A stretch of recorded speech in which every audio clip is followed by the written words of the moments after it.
Hello, my wonderful English learners. Welcome back to the English Fluency Strategies channel. Today, I'm bringing you a deeply emotional and heartwarming story, told through the voice of a woman who takes us into the heart of her home, her memories, and the love that holds everything together. This story isn't just about language, it's about life, connection, and the quiet power of family.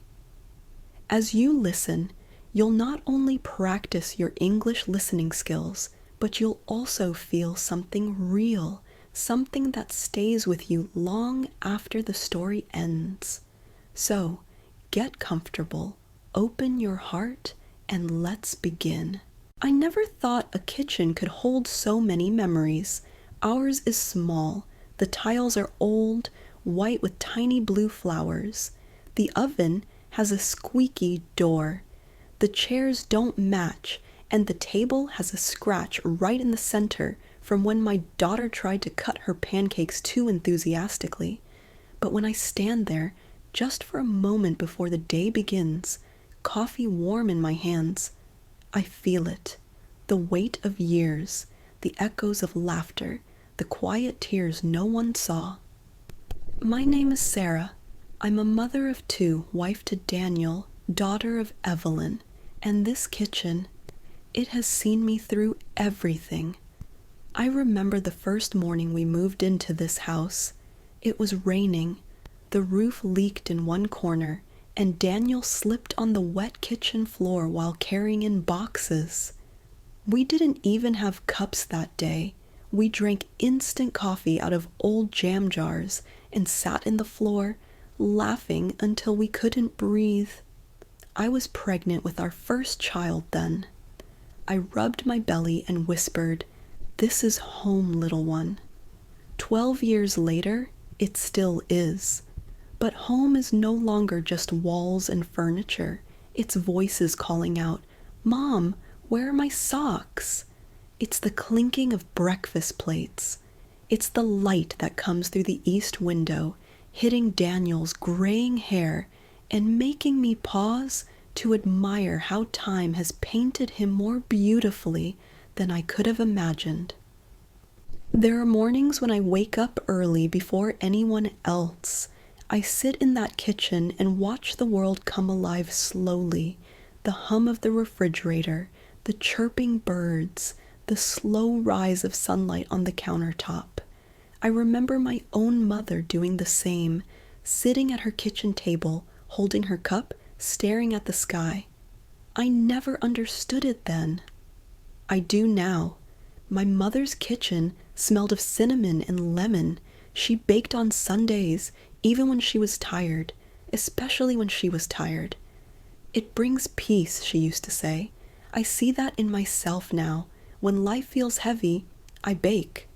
Not because we need cookies, but because I need the rhythm, mix, pour, wait. A small act of control in a world that often spins too fast. My daughter Lily asked me once, "Did Grandma cry?" I was kneading dough, and the question made me stop. "What do you mean?" I asked. "She always looked happy in pictures," Lily said. "But did she cry sometimes, like you do?" I smiled. "Yes, baby, she did. She just didn't always let us see." I cry more freely than my mother ever did, sometimes in the laundry room, sometimes in the car, but most often in the kitchen, late at night, after everyone is asleep, when the day's weight sinks in and there's nowhere left to run from it. One night, after a long day, Daniel came into the kitchen and found me sitting on the floor, tears falling silently. He didn't ask why. He just sat down next to me, leaned his shoulder into mine, and said, "You're doing great, you know." And somehow, that was enough to keep going. Raising children is a strange kind of love. It stretches you, breaks you, rebuilds you. Some days, I feel like a goddess. Other days, like a ghost. I make sandwiches no one says thank you for. I clean up messes that magically reappear. I answer the same questions over and over, but then there are the moments that make it all worth it. Lily wrapping her arms around me and whispering, "You're the best mommy in the world." Or my son Ben, shyly sliding a drawing across the table that says "Mom" with a heart. I keep their drawings in a folder under the bed. On days when I feel invisible, I pull them out and remember, I matter. Last month, my father passed away. I hadn't seen him in years, not since the divorce from my mother. Our relationship was complicated.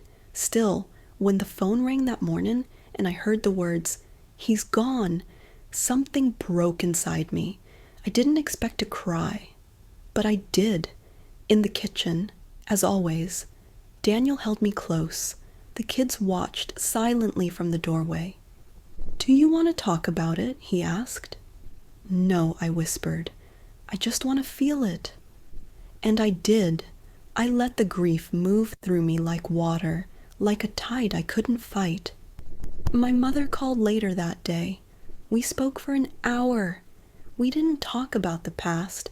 We talked about today, about the weather, the kids, the soup she was making. It was enough. That's something I've learned. Not every wound needs to be reopened. Some just need to be held gently. Ben had his first real failure at school last week. He studied hard for a math test and still got a low grade. When he came home, he was quiet. He didn't want to talk. Later that night, I found him sitting at the kitchen table, his eyes red. "I'm not smart," he said. "I tried, and it didn't matter." I sat across from him, took his hand, and said, "Trying always matters, Ben. Success doesn't make you worthy. Your heart does." He didn't say anything, but he squeezed my hand. I knew that was his way of saying he heard me. There are days I feel like I'm failing too. Days when dinner is frozen pizza and I forget to sign a permission slip. But I'm learning to forgive myself. My kids don't need perfection. They need presence. They need me to show up, tired or not, flawed and real. Sometimes, when I'm alone in the house, I walk into the kitchen and whisper, "Thank you." To this space, to the light, to the ghosts of old conversations still lingering in the air. I talk to my mother in my head more often now. I imagine her sitting across from me, drinking tea, smiling that quiet smile. I tell her things I never got to say, how much I understand her now, how sorry I am for judging her, how grateful I am that she taught me to love in small ways. I've started writing letters I never send, to my kids for when they're older, to Daniel for when I don't have the right words, to myself to remind me of who I am. I keep them in a little box behind the cookbooks. One letter says, "Dear Sarah, you are more than the dishes and the routines. You are the warmth in your family's day. You are the soft place to fall. You are enough. Love me." I don't know if my children will remember the meals I cooked or the times I yelled when I was tired, but I hope they'll remember the way our kitchen felt, safe, warm, forgiving. A place where they could cry, laugh, be themselves. Someday they'll leave. The chairs will be empty. The table will be too clean. I'll bake, even when no one's here to eat.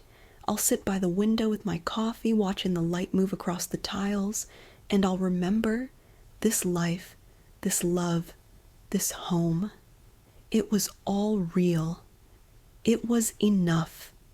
One evening, after the kids had gone to bed, I stood in the kitchen and opened the old wooden drawer where we keep the candles. There, tucked in the corner, was a birthday card Lily had made for me last year. It was full of misspelled words and glitter that still found its way onto my fingers, even months later. On the front, in her uneven handwriting, she'd written, To the best mom who makes my heart feel safe. I read it again, and this time I didn't cry. I smiled. Not the tired kind, but the kind that starts in your chest and rises slowly like warmth from a fire. It reminded me that all the invisible things I do, packing lunches, checking on them at night, folding little socks, those things matter. I looked around at the kitchen, our little universe. There were still crumbs on the counter, a half-finished science project on the table, and a single sunflower in a mason jar that Lily brought home from school. The light above flickered softly, and I thought, this is where life happens. Not in the big, perfect moments, but here, in the in-between. That weekend, we invited my mom over for Sunday lunch. I hadn't seen her in a while, and something in me wanted to reconnect, not just out of habit or obligation, but truly. She arrived with a lemon pie, the kind she used to make when I was a child. We sat around the kitchen table, 3 generations now, and talked like we hadn't in years. Ben showed her his drawings. Lily told her about a school play she wanted to audition for. And my mother looked at me, really looked, and said, "You're doing beautifully, Sarah." I nodded, and for once I let myself believe it. After lunch, while Daniel did the dishes and the kids played outside, I sat with my mom at the kitchen table. We talked about small things, the neighbors, recipes, the new curtains. Then, after a long pause, I said quietly, "I used to think you were tired all the time. Now I understand it was love wearing a different face." She didn't say anything for a moment. Then she reached over, placed her hand over mine, and smiled. "Me too," she said. "I didn't always know how to show it, but I never stopped loving you." The sun poured through the window, lighting the table between us.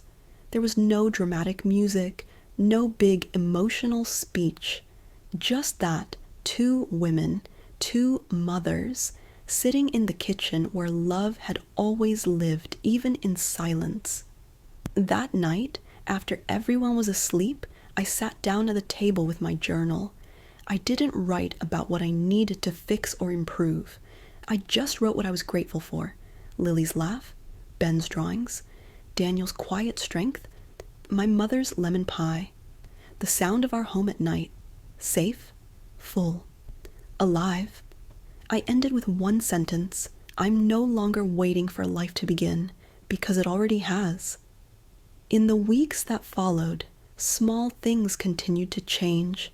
Not the world, not the house, but me.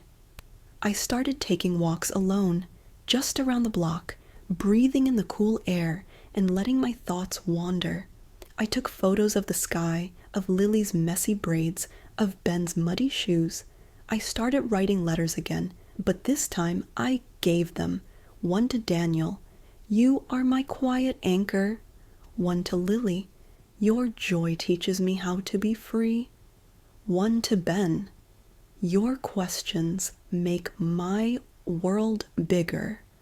I even wrote one to myself and taped it to the inside of the kitchen cabinet. "You are not failing. You are growing every single day."